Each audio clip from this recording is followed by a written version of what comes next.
और ये सीधी तस्वीरें इस वक्त हम आपको दिखा रहे हैं डोंगरगढ़ से, जहां गृहमंत्री, मुख्यमंत्री, उप मुख्यमंत्री, राज्य के गृहमंत्री मौजूद हैं और विमोचन किया जा रहा है एक पत्रिका।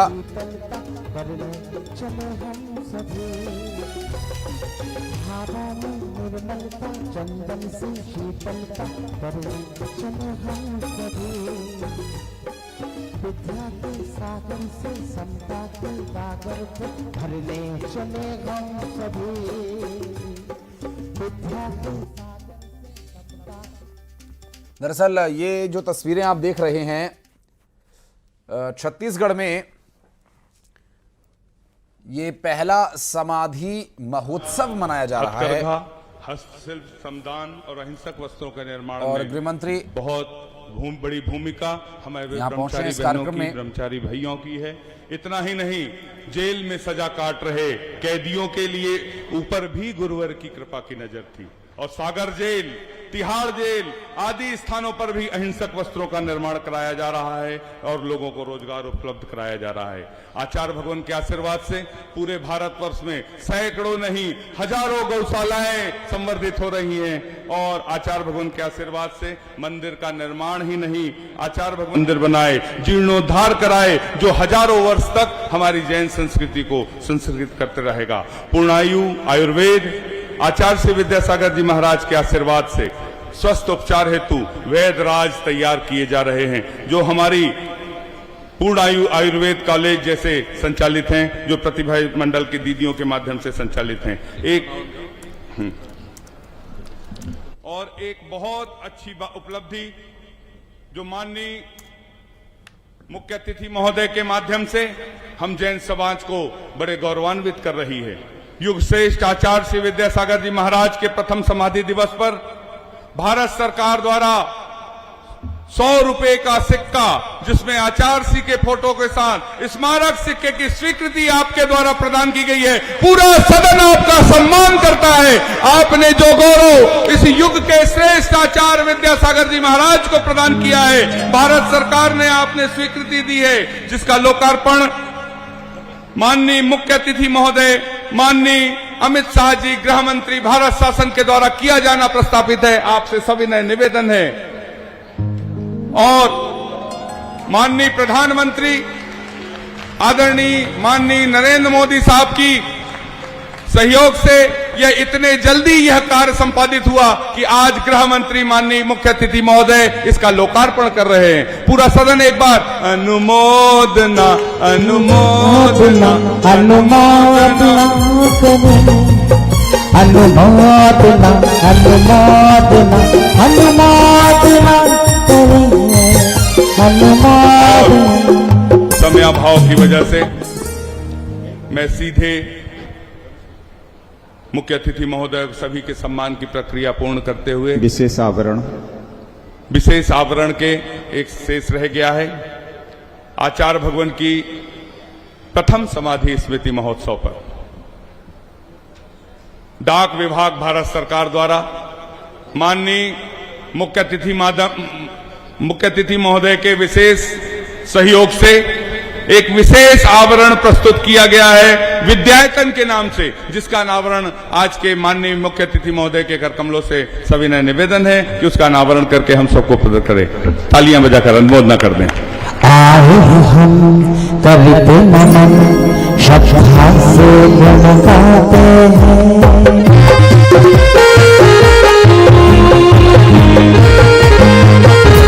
भारतवर्ष इसे देख रहा है माननीय मुख्य अतिथि महोदय के हाथों इस विशेष स्पेशल कवर डाक विभाग द्वारा भारत सरकार के माध्यम से मैं आज के स्वागत भाषण के लिए आमंत्रित कर रहा हूं।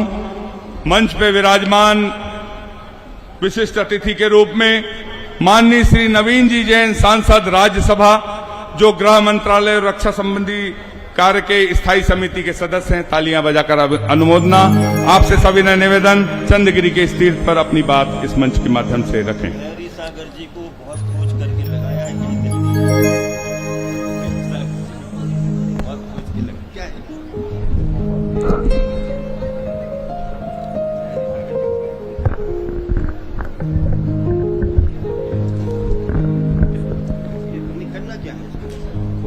जय जिनेन्द्र, जय जिनेन्द्र, जय जिनेन्द्र। आज के इस भव्य समारोह के अवसर पर मंच पर विराजमान हमारे समस्त मुनि संघ और इस भारत सरकार के बहुत ही लोकप्रिय हमारे गृह मंत्री आदरणीय अमित शाह जी इस मंच पर छत्तीसगढ़ सरकार के मुख्यमंत्री श्री विष्णुदेव साय जी, उप मुख्यमंत्री श्री विजय शर्मा जी, वित्त मंत्री ओपी चौधरी साहब, हमारे सांसद संतोष पांडे जी, हमारे समाज के भाभा साहब, बहुत ही समाज सेवा के रूप में श्रीमान अशोक पाटनी जी, इस समारोह के अध्यक्ष विनोद जैन जी, प्रभात जी, विनोद सिंघई जी संरक्षक हैं, और इस समारोह के महामंत्री के रूप में मनीष जैन जी, उपस्थित सभी बहनों भाइयों, मैं आप सब लोगों से एक बात इस मंच के माध्यम से कहना चाहता हूं। जब एक प्रतिनिधि मंडल माननीय गृह मंत्री जी के पास पहुंचा और उन्होंने आचार्य विद्यासागर महाराज जी का 1 वर्ष समाधि का 1 वर्ष पूरा होने पर उन्हें निमंत्रण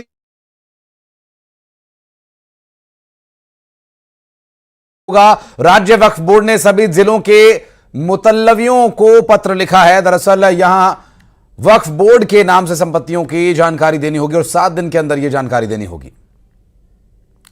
बड़ी खबर, छत्तीसगढ़ वक्फ बोर्ड की संपत्तियों का सर्वे करवाया जाएगा और राज्य वक्फ बोर्ड ने सभी जिलों के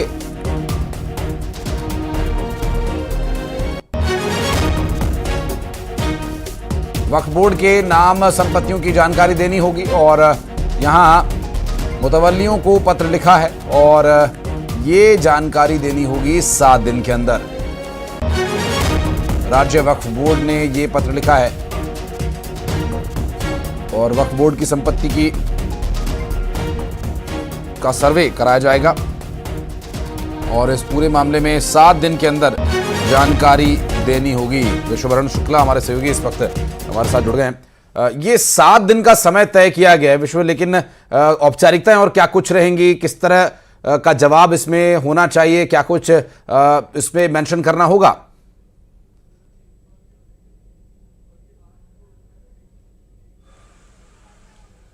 विश्व, आपको आवाज मिल पा रही है? लगता है विश्व तक आवाज नहीं पहुंच पा रही है। एक बार फिर से प्रयास करेंगे उनसे बात करने का। फिलहाल जो जानकारी मिल रही है उसके अनुसार 7 दिन के अंदर जानकारी देनी होगी। वक्फ बोर्ड की संपत्तियों का सर्वे होगा। भोपाल विधानसभा बजट सत्र की अधिसूचना जारी कर दी गई है। 10 से 24 मार्च तक यह सत्र चलेगा और 15 दिवसीय इस सत्र को लेकर अधिसूचना जारी की गई है। आपको बता दें कि मध्य प्रदेश विधानसभा बजट सत्र अधिसूचना जारी कर दी गई है और इस बजट सत्र में करीब 14 दिन का ये सेशन रहने वाला है, जो 10 मार्च से लेकर 24 मार्च तक चलेगा। 15 दिवसीय माफी का सत्र ये रहेगा और इस विधानसभा बजट सत्र की अधिसूचना के जारी होने के बाद अब तैयारियां शुरू हो चुकी हैं। शैलेंद्र हमारे सहयोगी इस वक्त हमारे साथ जुड़ेंगे, बात करेंगे उनसे। शैलेंद्र, 15 दिवसीय लगभग ये सत्र रखा गया है और अमूमन इतने बड़े सेशंस कम हो पाते हैं, हालांकि इस बार जो सेशन रखा गया है, क्या कुछ और डिटेल्स मिल पा रही हैं? अधिसूचना में क्या कुछ और मेंशन किया गया है? देखिए, मैं आशीष आपको बता दूं कि जो सत्र 15 दिवसीय सत्र की अधिसूचना जारी हुई है, बजट सत्र रहेगा और यही कारण है कि एक लंबा सेशन पूरा रखा गया है। 10 तारीख जिस दिन से ये सत्र शुरू होगा उस दिन राज्यपाल का अभिभाषण होगा। उसके बाद सरकार अपना आर्थिक सर्वेक्षण पेश करेगी और उसके बाद मध्य प्रदेश सरकार अपना बजट पेश करेगी। हमने देखा कि पिछले जो अधिसूचना जो जारी हुई थी, जो पिछला जो सत्र रहा, उसमें अनुपूरक बजट पेश किया गया था आगामी 3 महीने के लिए, लेकिन चूंकि ये मार्च का सत्र है और इसको बजट सत्र कहते हैं और यही कारण है कि संपूर्ण बजट जो है वो सत्र में लाया जाना है। उसको लेकर सरकार ने कुछ दिन पहले से तैयारियां शुरू कर दी थी। अलग अलग वर्ग के लोगों के साथ लगातार जो है वो सरकार के जो जनप्रतिनिधि है वो बैठक कर रहे हैं और लगातार ये पता करने में जुटे हुए कि आखिर लोगों की जरूरतें क्या, उसी हिसाब से बजट तैयार किया जाएगा। और जिस तरीके से केंद्र सरकार का जो बजट आया है उसके माध्यम से मध्य प्रदेश को क्या क्या सौगातें मिली हैं और उसी आधार पर मध्य प्रदेश में उन योजनाओं को कैसे आगे बढ़ाया जाएगा। खासकर अगर मैं बात करूं तो प्रधानमंत्री आवास के तहत मध्य प्रदेश सरकार को 10 लाख नए आवास मिले हैं। अगर बजट सत्र के अलावा मैं बात करूं तो कई जो नए प्रस्ताव हैं, अधिनियम हैं, उनको लेकर भी इस पूरे सत्र में चर्चा हो सकती है। तो ये लंबा बजट सत्र रखा गया है, इसमें 9 बैठकें होगी और न केवल सत्ता पक्ष की तरफ से तैयारी की गई बल्कि विपक्ष की तरफ से भी कई तैयारियां इस सत्र को लेकर की गई है। मसलन जिस तरीके से चाहे वो बहुत शुक्रिया आपका इस पूरे मामले पर जानकारी देने के लिए शैलेंद्र। आगे डिटेल्स लेने के लिए फिर लौटेंगे और अब बढ़ते हैं आगे फटाफट।